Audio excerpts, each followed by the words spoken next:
This chapter will focus on factors, multiples, prime numbers, and composite numbers, limited to numbers between 1 and 100. Students will also use their knowledge of factors and multiples to examine and explore repeating and growing patterns. This will be the first introduction for many students.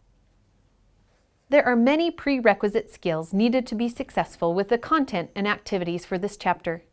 First, students must understand the commutative property of multiplication. The commutative property of multiplication states that factors can be multiplied in any order and still result in the same product. Second, students must have the ability to create a rectangular array or area model for any given multiplication fact. For example, 3 times 4. To create a rectangular array, the first factor represents the number of rows, and the second factor represents the number in each row. Third, having a firm foundation of multiplication facts 0 through 9 will eliminate the need to look through a multiplication table each time a factor is needed. Each of these prerequisite skills have been taught previously. As students are learning new skills, it is important to allow them time for discussion and the use of manipulatives to aid in the learning process. Let's move on to the new skills and concepts for this chapter. The first concept students will learn is factors. A factor is a number that can be multiplied by other numbers to get a product. In this chapter, students will be required to list factors for a given number between 1 and 100. Students will learn multiple ways to find factors. Let's list the factors for 12. Every number has a factor of 1 and itself, so the first factor pair is 1 and 12 because 1 times 12 equals 12. These factors can be modeled using an area model with one row of 12, or they can be listed in a T-chart. The factors 1 and 12 can be switched to 12 times 1 and still result in the same multiple of 12. As an area model, this will be 12 rows of 1, but again resulting in the same product of 12 and the same factors of 1 and 12. The next factor to consider would be 2. 2 times 6 is 12, so 2 and 6 are another factor pair for 12. This can be modeled with an area model of 2 rows of 6 or listed in the T-chart. The last factor pair is 3 times 4, as modeled with the area models and the T-chart. The next concept students will learn is multiples. A multiple of a number is the product of that number and any other whole number.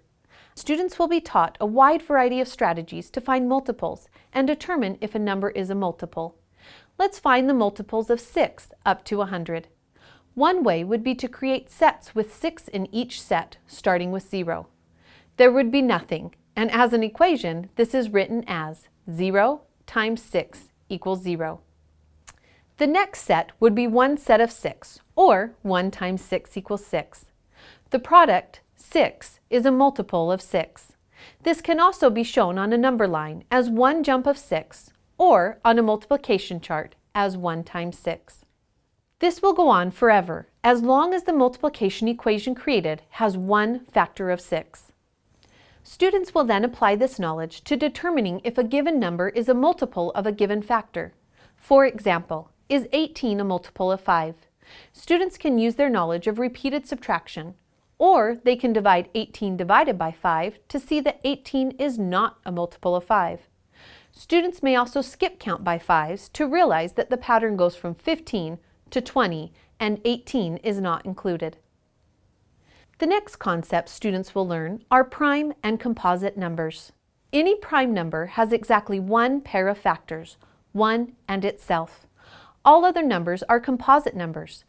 Students will use a hundreds chart to explore all the prime numbers to 100, also referred to as the sieve of Eratosthenes. They will shade all prime numbers with one color and all composite numbers with another color. Finally, students will now explore patterns with known rules. Students will start by examining repeating patterns, which are patterns that have a core made up of a set number of terms and that are repeated over and over again. The word term refers to one of the ordered pieces in the pattern. This pattern has a core pattern of circle, triangle, hexagon. This can be thought of as an ABC pattern. Term A is a circle, term B is a triangle, and term C is a hexagon. Students will then examine the relationship between the term number and the corresponding shape. Every multiple of 3 is a hexagon. What would the 16th term in the pattern be without actually continuing the pattern to 16? Well, if every multiple of 3 is a hexagon and 15 is a multiple of 3, then 16 would be one term after the hexagon, which is a circle. The other type of pattern students will learn are growing patterns, which are patterns where the value of the terms increase each term. This will be a lesson where students will focus on discussion and discovery because students see how patterns grow in many different ways. Let's examine a growing pattern. The rule is multiply by 2, start on 2. The first term will be 2. The next term will multiply the previous term by 2, so 2 times 2 is 4. The third term will multiply the previous term 4 by 2 for an answer of 8. The objective for this chapter was to focus on factors, multiples, prime numbers, and composite numbers, limited to numbers between 1 and 100. The students also focused on repeating and growing patterns.